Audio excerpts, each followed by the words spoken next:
Hi, my name is Keith Goldman. I'm the director and founder of Goldman and Associates. Our firm has a primary focus on family law issues here in Michigan. Today we're going to talk about what the best interest of the minor child is as it relates to this family law issues, educational issue for our viewing audience, so please subscribe to our channel. You know, when we talk about custody, unlike what you might see in Hollywood, where you see these battles between husband and wife, and basically what you're dealing with is a smear campaign to see which one can more effectively horribilize the other one. In Michigan, when we talk about custody, we're really only focusing on what's in the best interest of the minor child.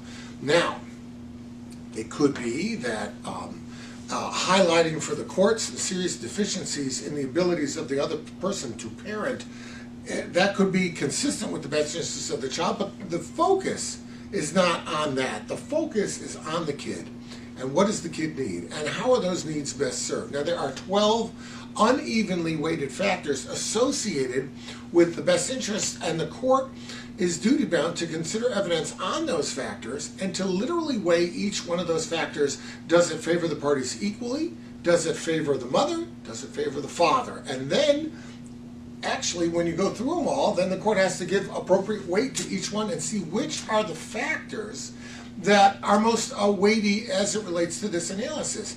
In other words, the court may find that, you know, there is one particular set of factors that favors the mom, but because of the needs of the child, this factor that favors the father weighs more than the other two or three factors. The court has the discretion to do that. So you have to understand it's very, very complicated when we're talking about the weighing of the factors. Now, if they were evenly weighted, the court could simply say which ones are for mom, which ones were dad, and add them up. But it's not that kind of scorecard.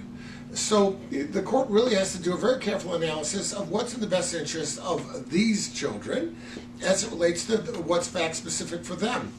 That's why it's complicated. That's why it really takes lawyers who are knowledgeable in these factors in order to bring you on the best result. Now, if you have any questions about your particular case, of course, reach out to us and we'll be glad to help you out.